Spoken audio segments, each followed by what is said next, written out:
Everybody to episode 10. Milestones. Whoa, 10.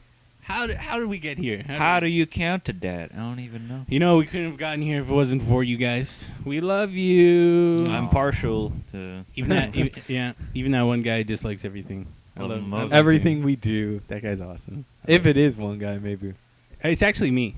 Oh, so. Wow, you suck. Yo, it makes it what legit. a twist. It makes it legit. Okay, so let's go into the comics, into the comic lane, shifting gears. From the boring lane. Yes. Okay. Cool. Green Lantern Corps. Kind of the final issue, although it's more like before the relaunch. Written by Scott Collins. Drawn by multiple people. Yeah. Joe Prado, Freddie Williams II, and Daniel HDR. I'm sorry. If you guys know his name, how to pronounce it or whatever, please tell me, because I should know this shit. But so, what do we think of this comic?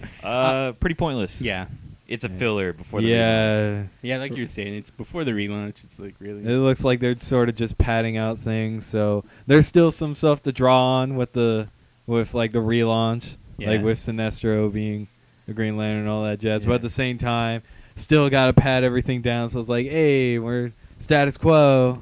Exactly. Are they going to a number one with this, or are they going to continue? Well, it's going to be a number one, but it's still continue. Oh yeah. Like the universe and everything that's happened isn't being erased. I see. Like it actually says on the cover, "Goodbye, Green Lantern Corps." So. We will miss you, Green Lantern. It's going to be the for exact a whole same month. characters. Nothing has changed about their history except it's condensed now, really. Yeah, pretty much. Okay, so the art was pretty generic, I thought. It wasn't necessarily anything to Except for one. cry about. Yeah. Because it's broken up into 3 chapters. And the second chapter is this weird kind of pencil crayon-y pastel. Freddie Williams II does the art for that, and it's like totally awesome. Yeah. I was like blown away. I really didn't understand why that part had to be like a separate story on its own. Yeah. Especially since it's like it's still part of the story that's going on in the issue. And even like I've read a lot of Green Lantern Corps, and that particular scene, for anyone that's seen a lot of it, you see that scene a lot, and it's the same guy bashing a table down. What the fuck's wrong with you? What the fuck's wrong with you? Get out, humans. Humans are dumb. You think you're better than us humans? You got saved this time, but I'll be back again in like 10 issues to do the exact same thing, dog. You know, it's because he hasn't seen Flavourful Reviews. That's why. We are the redemption of humanity. Apparently. You're not wrong. Right? You're not wrong. Maybe. It's possible. It's possible. And then another story, they introduced another lantern I wasn't familiar with. Reginald. Reginald? And essentially, it's just a square with legs and a giant kind of head. looks like MODOK, but if he was a... It's fucking awesome. They should actually get that person and that other guy in a wheelchair we talked about. The last one, the last from the Green Lantern first Corps review. Take those two, put them on a team, put a Guardian on there, and they'll go road trip through 1970s fucking America, solving social injustice. Oh my god, I would read that book. Can you write this book? Dog, I'm doing it. Right. I'm going to do it. It's gonna be the Guardian's just a little person living in a big world. Yeah. He'll get TLC involved. Exactly. He gets drunk and gets his driver's license revoked. His Green Lantern ring revoked. Mr. Roloff. Mr. Roloff, we want to help you. Please contact the sauce. You're our idol, and then look what happened. Fall off the wagon. Speaking of falling out. Ooh, that was a good falling segue. Out. Best segue we've ever had. That was a good one. Ultimate Fallout number 6. Is this the final issue? This is the final issue. Final issue. For Ultimates. A really bad note to end off because nothing happens. So this one written by Brian Michael Bendis, Jonathan Hickman, Nick Spencer, Drawn by Mark Bagley. Did we say Mark Bagley? Yeah, I Yeah. think he did. Eric Newen. Mitch Brettweiser. Brett Weiser.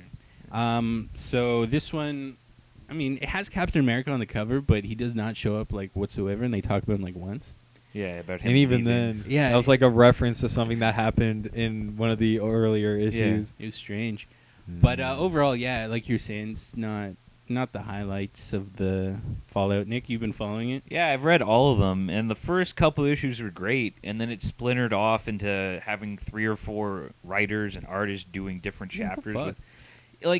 Buns was saying it's probably done, so you're not reading all these tie-ins to the story that's going on, but it's just really disorienting. Yeah. When you flip a page and there's an entirely new arc going on within it. And to me, it's almost lazy because you're like, all right, I'll write 4 pages this week. Next week, we'll have another 4 pages. You're Yeah, getting it's a month's worth of content spread out. Yeah, it's like, come on, people. What was that one story in this that had like Nick Fury talking Yeah. to just another guy, and it lasts like 2 pages? It was stupid. Nothing is revealed. Nothing happens. Yeah, it was wow. The issue before, they preface it with him, like, their budget is cut, basically, and basically all the things that Fury was working on are kind of going to be shut down. Mm-hmm. So he's like, God damn it, what's the point? Samuel L. Jackson, we love But I you got to still. say, for the entirety of the Ultimate Fallout arc, anything that Brian Michael Bendis wrote was gold. Yeah. He at the last part here, he writes about Nick Fury coming to see Mary Jane, and it's awesome because he's like tearing up. He's like, I killed Spider-Man. I'm so sorry. And I'm like, Samuel, no, I got some snakes. I got some planes. Could you get rid of them? And he's like, I gotta get these motherfucking snakes off of this motherfucking plane. Parcel tongue, do you speak? Did you seriously say that in the movie? No, you remember in Pulp Fiction?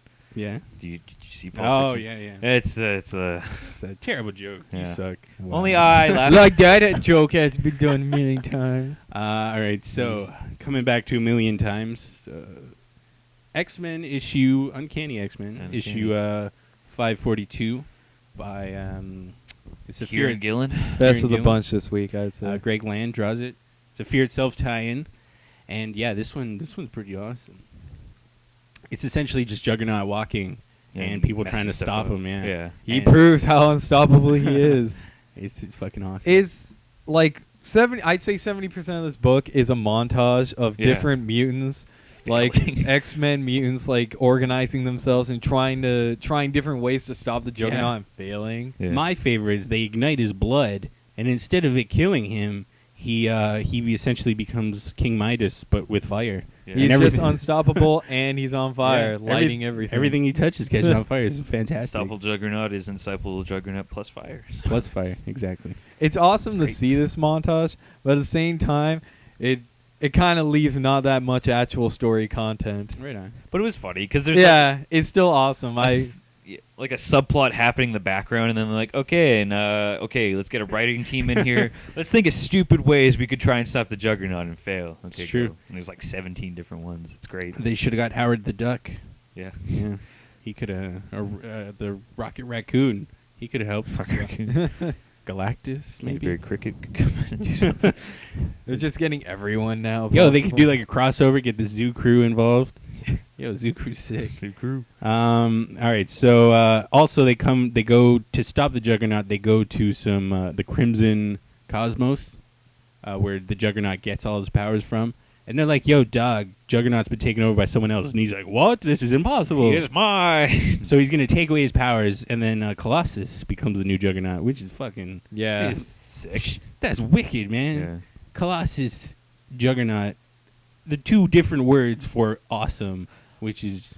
I'm so- just like interested to see what that is because Colossus is kind of kind-spirited and hearted. Mhm, yeah. What's he gonna be like as a Juggernaut? That is true. That is true. I'm excited. I'm excited for that battle that's gonna take place between. Yeah, pretty much.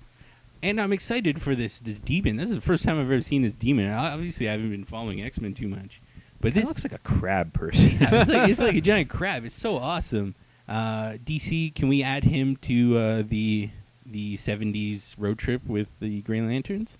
Yeah, let's just have This will be the crossover. It'll be 70s between First DC Marvel and DC crossover in years.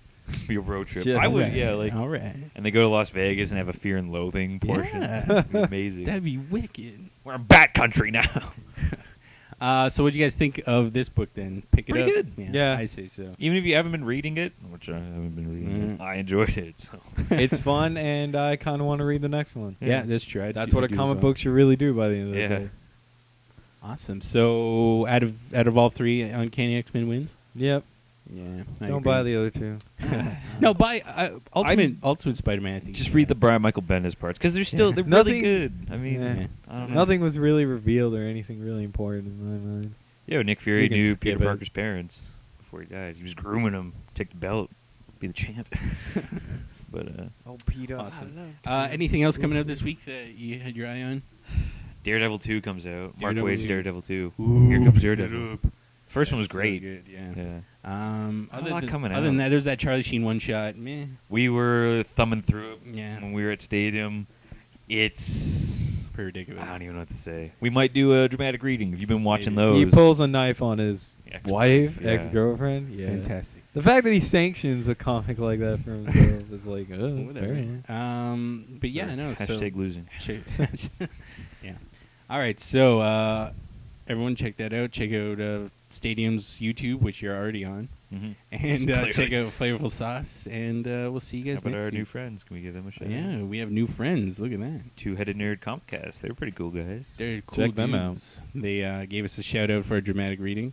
Check them out. If you want to see a dramatic reading of that Charlie Sheen comic, say so in the comments below. yeah, We'll do it. exactly. We'll see Make what it we happen. can do. All right, so Even on if you three. don't, we'll do it. On three. 1, 2, 3. Flavorful sauce.